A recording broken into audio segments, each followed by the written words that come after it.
আমি আজকে পাতায় মাছ ভাজা করব, ভোলা মাছ। তাই দেখতে পাচ্ছ আমার মাছগুলো, এই যে আমার মাছগুলো রয়েছে।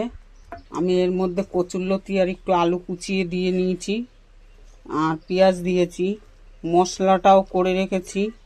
মশলাটায় একটু আদা, পেঁয়াজ, লঙ্কা, তারপরে তোমার গিয়ে হচ্ছে সর্ষে, এইসব দিয়ে আমি পেস্ট করে নিয়েছি।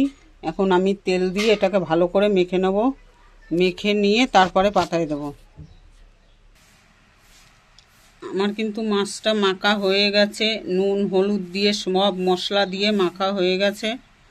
এখন আমি এইটাকে পাতায়ও সাজিয়ে নিলাম। এবারে আমি গ্যাসে বসিয়ে দেব, কড়াইতে তুলে। আমি কিন্তু গ্যাসে বসিয়ে দিয়েছি, দেখতেই পাচ্ছ তোমরা। এখন এটা আস্তে আস্তে করে ভাজা হবে, তারপরে আমি উল্টাবো। আমার ওই পাশটা হয়ে গেছে, এখন আমি আস্তে করে মাছটা নামিয়ে উল্টিয়ে দেব। এইবারে আমি এই যে নামিয়ে নিলাম।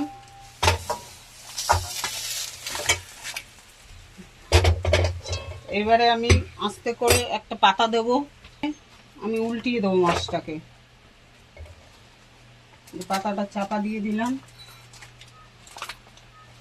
এবার আমি আরেকটা থালার সাহায্যে মাছটাকে উল্টাবো। আরেকটা থালার সাহায্যে আমি কিন্তু মাছটাকে উল্টিয়ে নিলাম। মাছটা আমার উল্টানো হয়ে গেল। এইবারে আমি আস্তে করে এর উপরে কড়াইতে বসিয়ে দেবো। কড়াইতে আমি বসিয়ে দিলাম। এবার এই পাশটা আস্তে আস্তে হতে থাকুক। উল্টিয়ে দিয়েছি, দেখো কি সুন্দর লাল লাল করে ভাজা হয়েছে। তো আমার মাছ ভাজাটা কিন্তু পাতায় মাছ ভাজা হয়ে গেল। আমি আজকে ভোলা মাছ পাতায় দিলাম কিন্তু।